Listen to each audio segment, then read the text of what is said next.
दिनेश एक private company में manager के पद पर नियुक्त था। उसके पिता के देहांत के बाद वह अपनी मां गायत्री जी को अपने साथ शहर में ही ले आया था।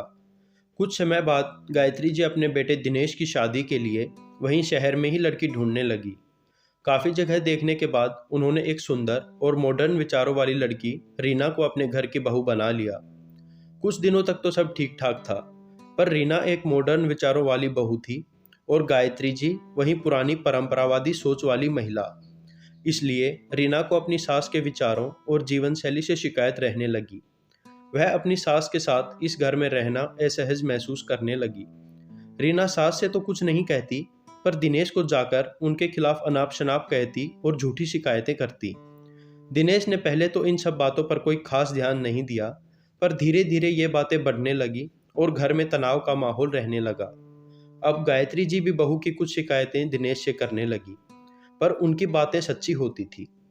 दिनेश बड़ी दुविधा में था कि वो किसका पक्ष ले और किसको डांटे। दिन ब दिन वह इसी उलझन में पड़ता जा रहा था। वह ना तो अपनी माँ को कुछ कह सकता था और ना ही बहू के खिलाफ कुछ बोल सकता था। दिनेश ने अपनी पत्नी रीना को बहुत समझाने की कोशिश की कि तुम माँ को अपनी माँ जैसा ही मानो। वो अगर तुम्हें किसी बात पर डांट भी दें तो बुरा मत माना करो। पर रीना कहाँ मानने वाली थी। उसने दिनेश की बात को सिरे से ही नकार दिया। निराश होकर दिनेश एक दिन अपनी माँ के पास गया और उनसे बोला, माँ, आप हमेशा से एक बड़े परिवार को संभालती आई हो, पर रीना शहर में रही है, इसलिए यह सामाजिक रीति रिवाजों, रहन सहन और परिवार की अहमियत के बारे में ज़्यादा नहीं जानती है। माँ, अब तो आप ही इसका कोई समाधान निकालो जिससे रोज रोज की इस बहस और तनाव से पीछा छूटे। माँ, मैं यह भी जानता हूँ कि आप गलत नहीं हो, पर रीना को समझाने के बजाय कुछ ऐसा करना होगा जिससे अपनी गलती का उसे खुद एहसास हो। अब बहू को समझाने के लिए गायत्री जी और दिनेश ने एक योजना बनाई। अगली सुबह ही कुछ दिन के लिए गायत्री जी गांव चली गई। 2 दिन बाद ही रात के करीब 2:30 बजे दिनेश के पेट में बहुत जोर का दर्द होने लगा। दर्द इतना तेज था कि दिनेश जोर जोर से चिल्ला रहा था। परंतु यह पेट दर्द दिनेश का एक नाटक था, जिसकी योजना उन्होंने पहले ही बना ली थी। लेकिन रीना को इस बारे में कुछ नहीं पता था। रीना को कुछ समझ नहीं आ रहा था कि वह क्या करे। अपने पति की बिगड़ती हालत देखकर वह भी रोने लगी। दिनेश जोर जोर से दर्द से तड़प रहा था। रीना ने डॉक्टर को फोन करने की कोशिश की, पर कॉल नहीं लग पाई। ड्राइवर फोन नहीं उठा रहा था। रीना को अचानक अपनी सास का ख्याल आया। उसने तुरंत उनको फोन मिलाया। गायत्री जी ने कुछ ही देर में फोन उठा लिया और पूछा, अरे बेटा, इतनी रात को कैसे फोन किया? क्या हुआ, सब ठीक तो है ना? रीना ने रोते हुए कहा, माँ, दिनेश को बहुत जोर से पेट दर्द हो रहा है। मुझे कुछ समझ नहीं आ रहा है कि क्या करूं।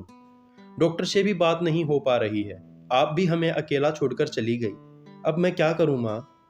गायत्री जी ने कहा, बेटा घबराओ मत, मैं जो कहती हूँ वैसा करो।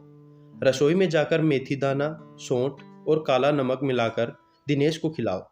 थोड़ी देर में ही पेट दर्द ठीक हो जाएगा। रीना ने तुरंत अपनी सास द्वारा बताए गए नुस्खे को अपनाया और दिनेश थोड़ी देर बाद नॉर्मल हो गया। रीना दिनेश को गले से लगाकर रोने लगी और कहा, आपकी ऐसी हालत मुझसे बर्दाश्त नहीं होती। आज माँ जी नहीं होती तो पता नहीं क्या होता। रीना ने दोबारा गायत्री जी को फोन किया और कहा, माँ, आप कल ही वापस आ जाइए। मैं अब समझ गई हूँ कि परिवार में बड़े सदस्यों का क्या महत्व होता है। मैं अपनी गलतियों व बुरे व्यवहार के लिए आपसे माफ़ी मांगती हूँ। प्लीज़ माँ, आप सुबह ही घर आ जाना। एक छोटे से नुस्खे ने पूरे परिवार को फिर से खुशियों से भर दिया था। दोस्तों, आजकल ऐसे घर बहुत कम देखने को मिलते हैं जहाँ बड़े बुजुर्गों को घर का आधार माना जाता है। बेटे की शादी करते ही घर का माहौल बदलने लगता है और बड़े बूढ़ों का महत्व कम हो जाता है। साथियों, घर में कोई बड़ा बुजुर्ग सदस्य जरूर होना चाहिए। उन्हें समाज और रिश्तों का ज्ञान हमसे कहीं अधिक होता है। उनके आशीर्वाद और मार्गदर्शन से हमारा भला ही होता है। इसलिए अपने घर के बुजुर्गों का सम्मान करें और किसी भी काम में उनकी राय जरूर लें। अगर आपको यह कहानी पसंद आई हो तो इस वीडियो को लाइक करें और अपने दोस्तों के साथ शेयर करें। ऐसी ही और नई कहानियाँ सुनने के लिए story phone official YouTube channel को सब्सक्राइब करें। धन्यवाद।